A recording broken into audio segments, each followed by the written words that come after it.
Hello everyone, this is the beginning of a new video series where I am going to teach you the modern Benoni, and there will be several videos to break down the material.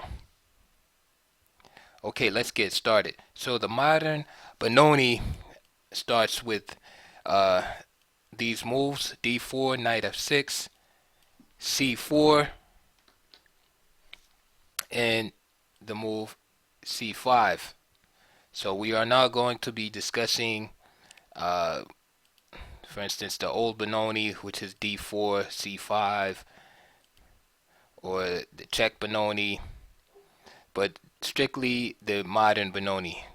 So after d4, knight f6, c4, c5, d5, e6, knight c3, e takes d5, c takes d5, and d6.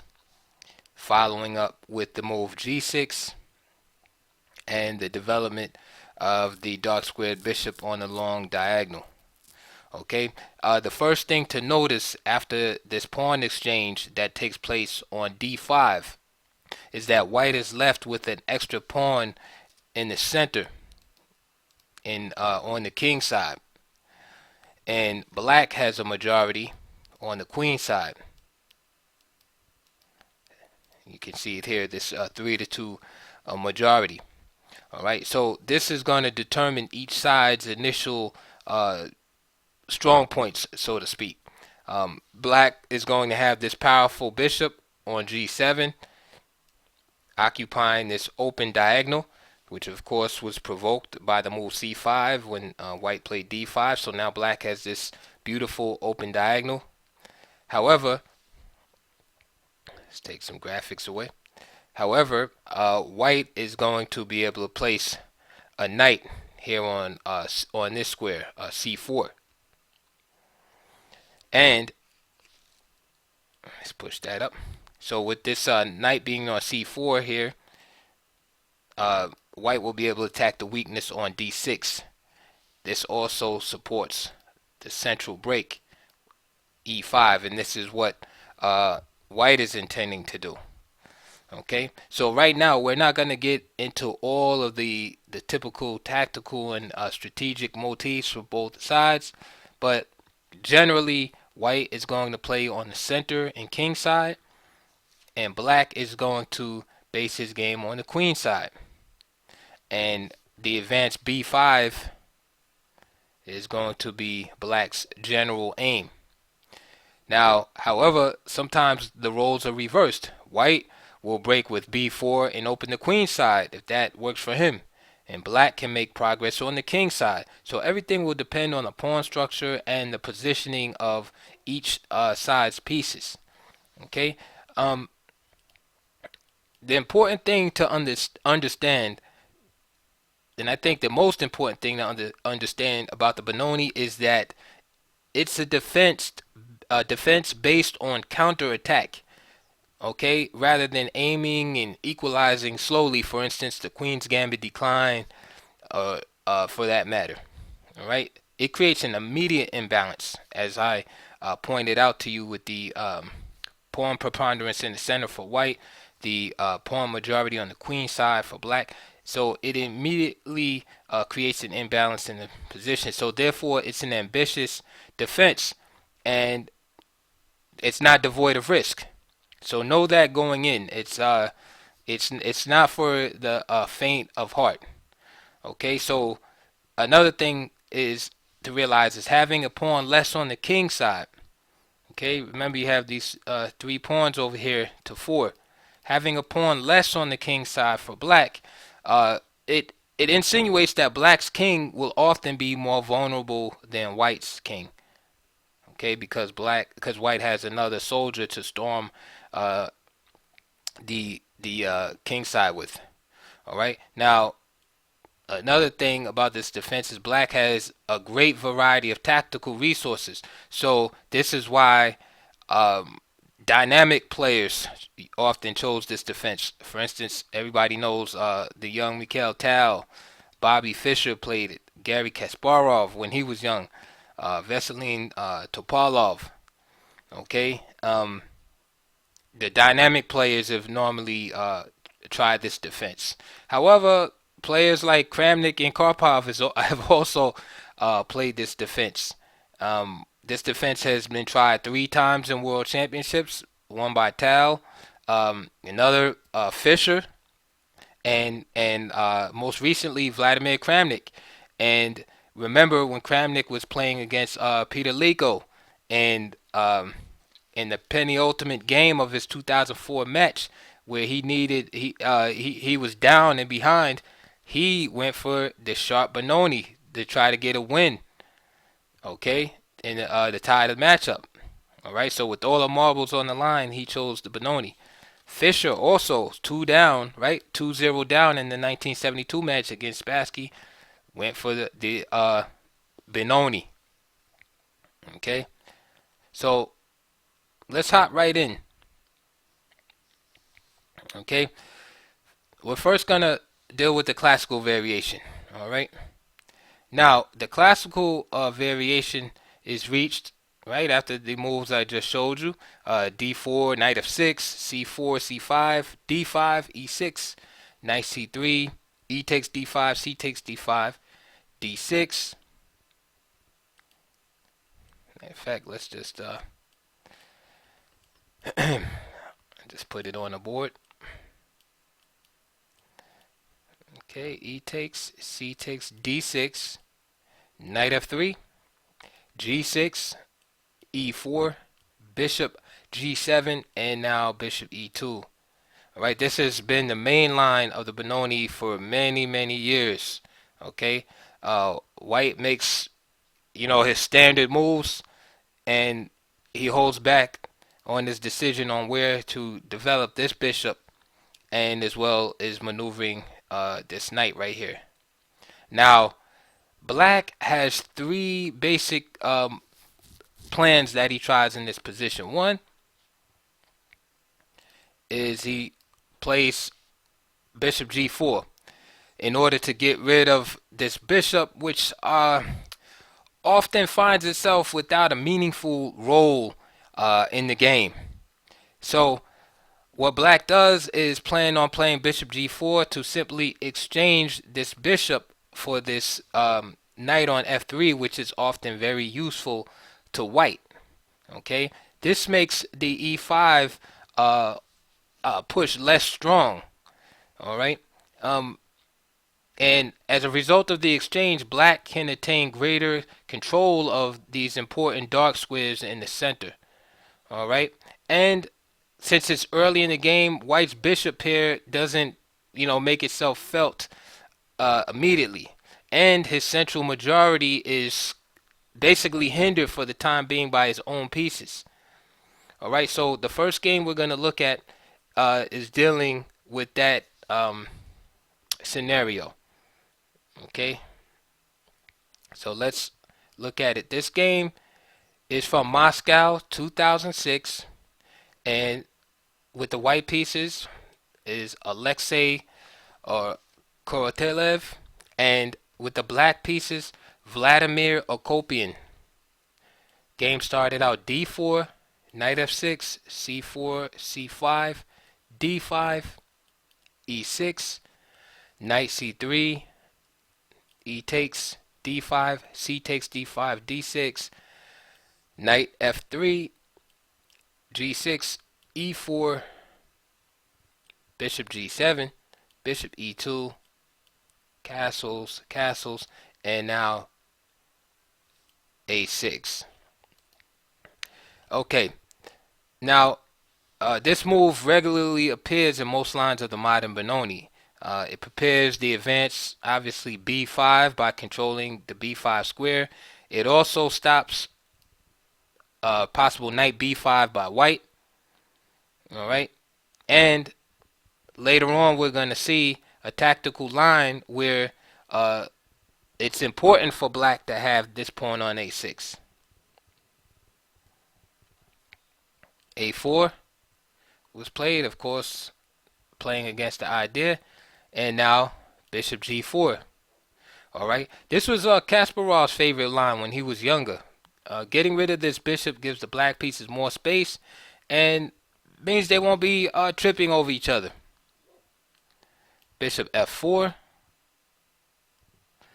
Okay, this is the most popular move. And also bishop g5 is similar. And this idea of putting the question to the bishop with h3 is not really useful since black's idea is to exchange it anyway. Okay, and sometimes even without provocation. So h3 can often just be a waste of time. Okay. Another scenario is to try to avoid the exchange by playing knight d2. This doesn't cause black too much problems here because blocking, but because of this c1 bishop being blocked. So then after bishop takes e2, queen takes e2, knight bd7, let's just say a5, queen e7, knight c4 with the plan we talked about earlier, knight e5 challenging the knight, knight b6, and rook a e8. Black is ready to play knight after d7, getting rid of this intruder on b6. Okay, now in the game Hare Krishna Bu Zhengji in Lausanne 2001, that followed bishop g5, working against this idea, h6, bishop h4, and then g5. Okay, bishop g3, and knight f d7. And then black is going to play the move f5, and that's going to activate all of the black pieces. Okay. Also note too that although there's a weakness on f5, white is not in a position to exploit that.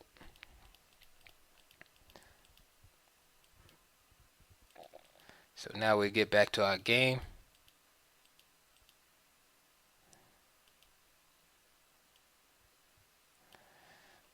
Okay, so bishop f4 was played, and just simply bishop takes f3. Okay. Excuse me. And now that the c1 bishop, okay, this is important. Now that this bishop has been developed, now knight d2 is a threat. Okay, so that's why this exchange is considered to be good. It's not, it's not mandatory, like black is not lost or anything, but this is a good exchange for black. Okay, so bishop takes f3. And after bishop takes f3, you have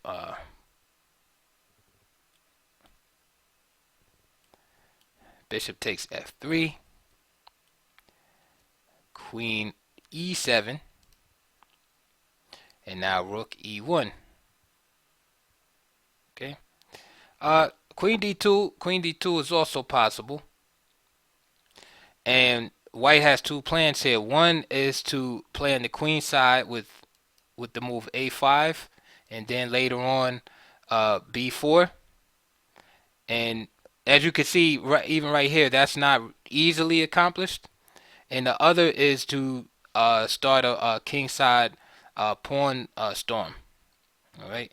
So, and now in order to accomplish that plan, he needs to move these two bishops out the way to open up the door for this pawn on f2. Okay. So rook e1 was played. Knight bd7, and now queen d2. Rook fe8. Okay. And now let's just go back for 1 second, I just want to show Black's plans here.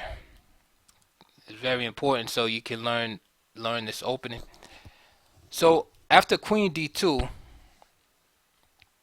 um, Black often will have three main continuations. One is to play on the queen side, going for this move B5.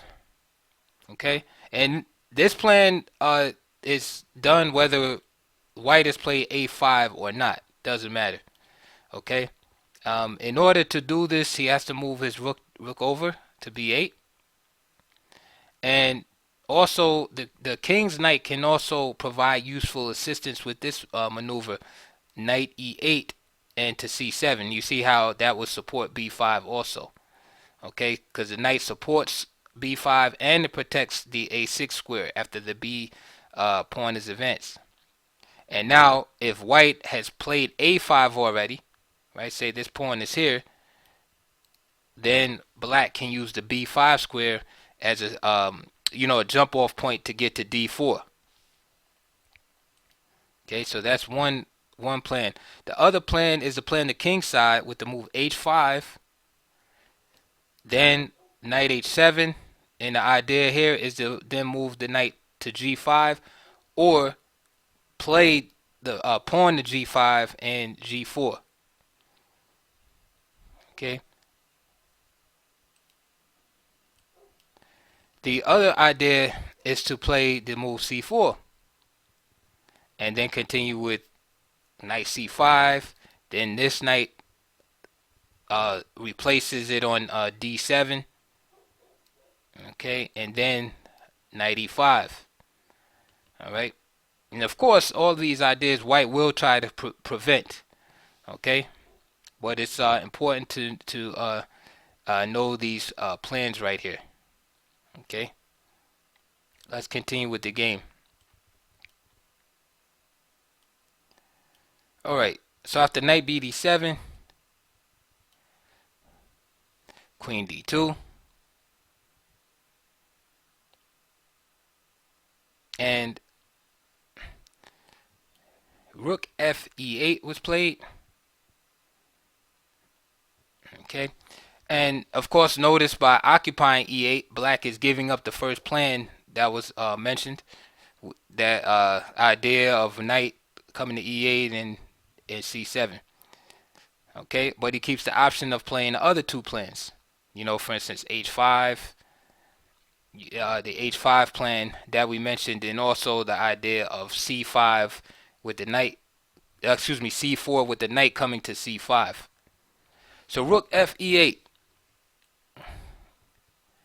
A5, H5, bishop E2,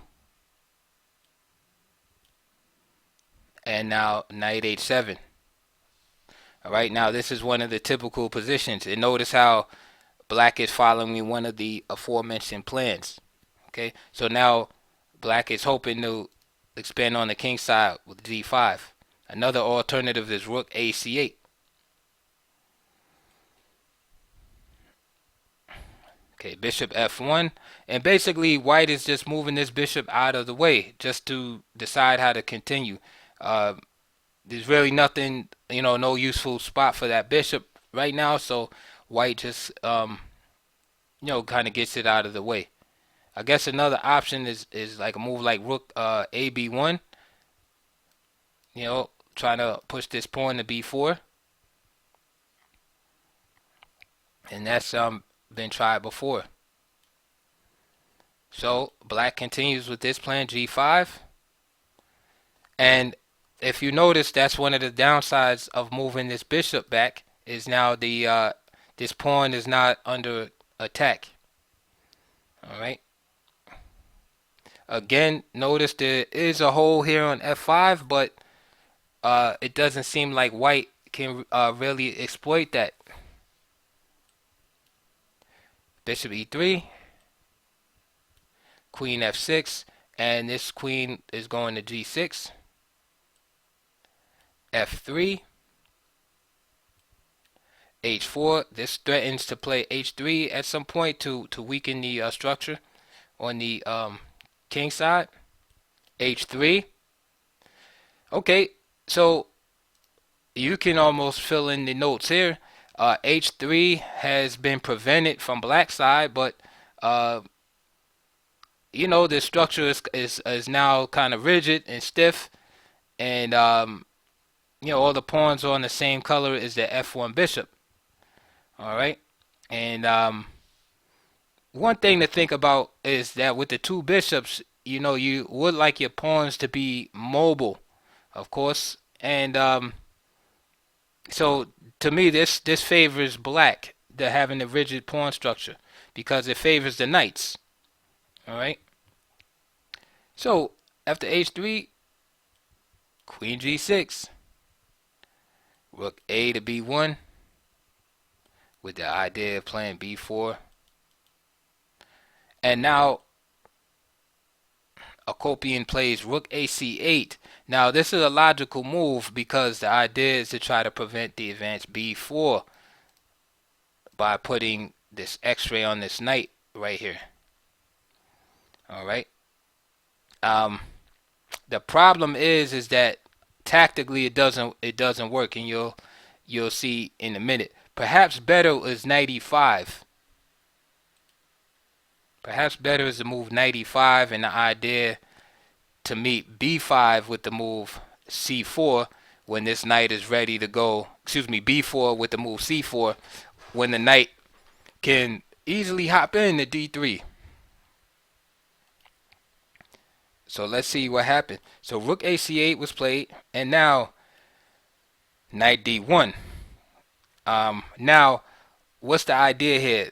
The idea is to play bishop f2, knight e3, and then knight to f5. Okay, and of course, black cannot allow this, and this is why it's very important to that's why it's very, very important to be able to understand your opponent's ideas, because if you miss what he's trying to do here, then you'll end up in a probably losing position. So after knight d1, black played knight e5, bishop f2, going along with the plan, and now f5. Okay, so he realizes, hey, I got to stop the knight from getting in.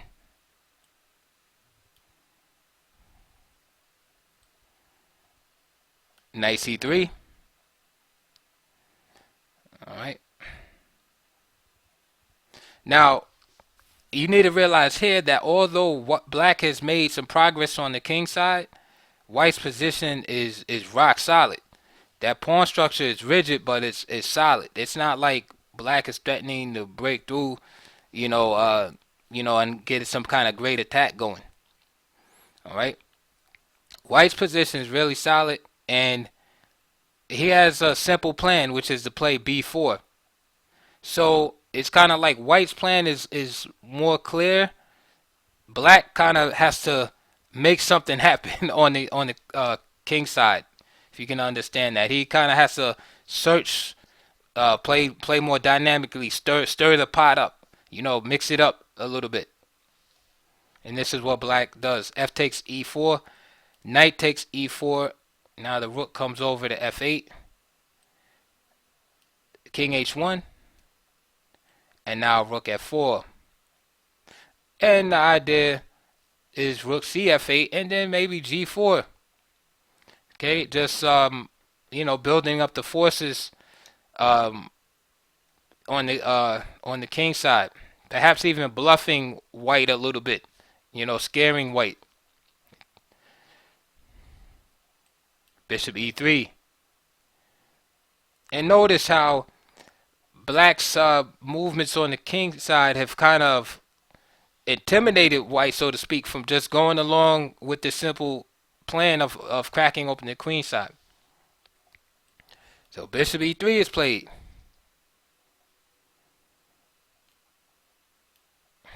Rook takes e4. This is pretty much forced. Okay, black doesn't really have time to retreat and all that stuff like that because b4 is coming, and that's going to be a clear advantage. So rook takes, f takes e4, rook f8. Okay, now all black pieces are concentrated on the king side, and now this break g4 is imminent. Bishop e2, knight f6, king g1, g4, bishop takes g4, knight f takes g4, h takes g4, and now black makes a mistake and jumps in with knight f3 check. So this combination is unsound. What should have been played was h3, and this is decisive. This is winning for black. This would have opened up the defenses of the white king. Okay, and that would have been a wrap. Of course, this pawn cannot be taken because of this knight coming in here, but this would have forced the issue. Knight f3 check. Of course, the capture is forced.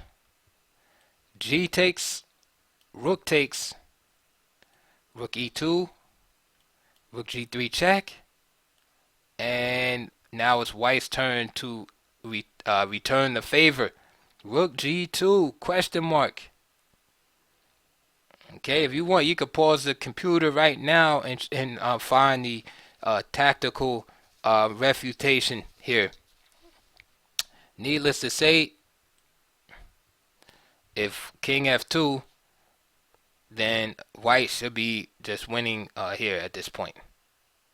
Okay, there's really no way for black to continue his attack successfully. The king will escape. So, however, he did this move, rook g2, and black struck hard with rook takes e3. Okay. Of course, not queen takes because bishop comes here. There's that control of the dark squares that we spoke about. And now white can't contain black's initiative because of this exposed king. Excuse me, rook e1 was played, rook f3, king h1, bishop e5, rook to e3, rook f1 check, rook g1,